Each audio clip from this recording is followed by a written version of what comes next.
I'm here to introduce Andy Buxton and Laura Kelly. They're Gold Executives. Andy was a retail manager and Laura was a psychiatric nurse and single mum. They joined in September 2004.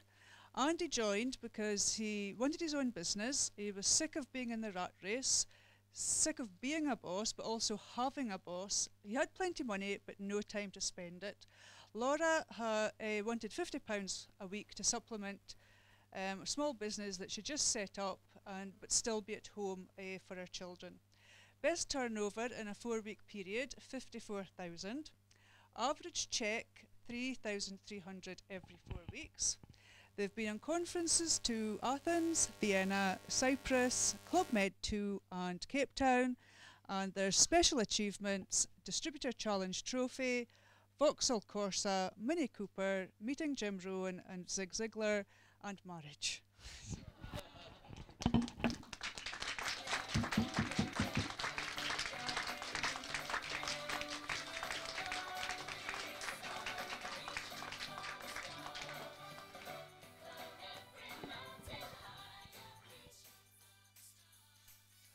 Afternoon. Right, as Sharon says, my name is Laura, and unlike a lot of people in the room, I actually started for the retail. I'd set up a small business. I used to be a psychiatric nurse. When the family broke up, I've got 3 young children, I moved away and started again and started up my own business to do something from home so I could still look after the children. And really, the business that I'd set up, it wasn't making me enough money. A catalogue dropped through my door and it just had a little slip on it saying, would you like to earn an extra £50 to £100 a week? So, you know, I actually started for £50 a week that would just enable me to supplement this business and stay at home with the children. Never underestimate the power of £50 a week. Very quickly, I learnt that you could earn so much more money in this business through the networking. And that's where it took me, basically. So that's a little bit about me. Okay, what are you waiting for? Right. Have any of you heard of a man called Brian Tracy? Right, well, Brian Tracy, as some of you know, is an author, a motivational speaker. He's written books such as Who Moved My Cheese, etc. Well, I just want to tell you a little story I heard him say. And basically, he had been invited to a dinner party, and it was to speak at a large corporation that dealt in franchises. And the idea was that you bought yourself a franchise, you worked hard, you built it up, and if you were successful, you could then buy another franchise in the same line, and then another, and so on, and so on. And because he was the keynote speaker, he was seated next to a really nice young couple, and they were actually the company's top achievers. And he was chatting to them, and he found their story really, really interesting. And what had happened was that a few years ago, this couple were an average couple. They lived in a 2-up, 2-down house. They got a couple of kids.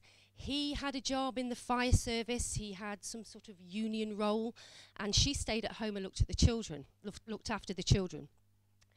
And, you know, they had enough money. They didn't have loads of money, but they had enough money. And they worked through their teens and their 20s and their 30s. But they told Brian Tracy that they never really had any concerns because when Aunt Martha died, everything was going to be okay. Now, you see, they had a really wealthy auntie, and they had her around for birthdays, for dinner, for Christmas. They took her out. And there was other brothers and sisters in the family as well. But Aunt Martha had confided to them that she, when she died, was going to leave everything to them because they were her favourite. So they really didn't have any concerns because they knew when she died, they were going to be rich. So they worked through their teens and their 20s to their 30s, and Aunt Martha was looking remarkably healthy. So they carried on, they took her out, they really looked after her, the kids sent her cards, etc., etc. And Aunt Martha was still trucking along.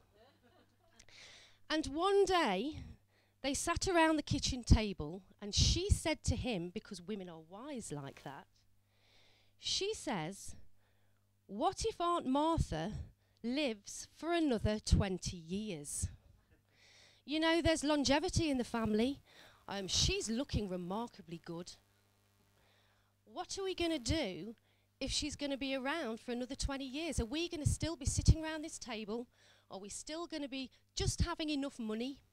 Are you going to be stuck in that union job that you really don't like? But more importantly, are we going to watch our children grow up and not be able to give them the things that we'd always dreamt of giving them?" And you know, this point was a huge, huge turning thing for them.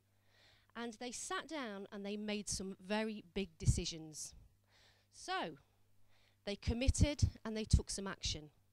He got a part-time job in the evenings and he worked for some janitorial services, so he was like cleaning. He carried on doing that. They took the money they earned from the cleaning and put it away. They built it up and built it up until they had enough money to buy one of these franchises. They worked really hard on the franchise. He found that he'd got quite a knack. They worked from home. He still carried on with his job in the fire service. And after a couple of years, through their commitment and hard work, he was able to leave his job, and the two of them worked the franchise from home really successfully. So much so that they were able to buy another franchise in the same line, and then another and another, until they created themselves a huge, huge income and a fantastic life to lead. Everybody liked them. They were well dressed. They were able to give their kids everything they wanted. Everybody wanted to know them. They were top achievers. They were multimillionaires. And they did that because they committed, put the work in, and focused. So what about the rest of the story? Well, Aunt Martha lived for another 20 years. And at the reading of the will, all the brothers and sisters and the couple, they gathered round. Now, the brothers and sisters were really confident. They'd had a really wealthy auntie. Not the couple. The couple, you know, they were rich. They'd done their own thing and created their own lives for themselves. But everybody was confident. And when they read the will, there was no money. Aunt Martha was broke. There was no wealth. In fact, she had been broke for years, and she had been living off the good graces of each family member by telling them that when she died, she was going to leave all her money to them. Now, I love this story. Aside from it being true, I think it leaves us all with one question. And that question is, what is your Aunt Martha? What is it that is stopping you from taking this opportunity by the scruff of the neck and running with it, going for it, and completely changing your lives? Because successful people commit. They don't sit around waiting.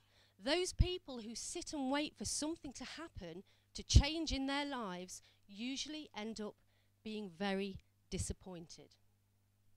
Right, so what would you like to earn? Hands up who would like to see another £100 per period on their cheque. What about £200? £400? £600? £800? £1,000? Who would like to see another £1,000 on their cheque?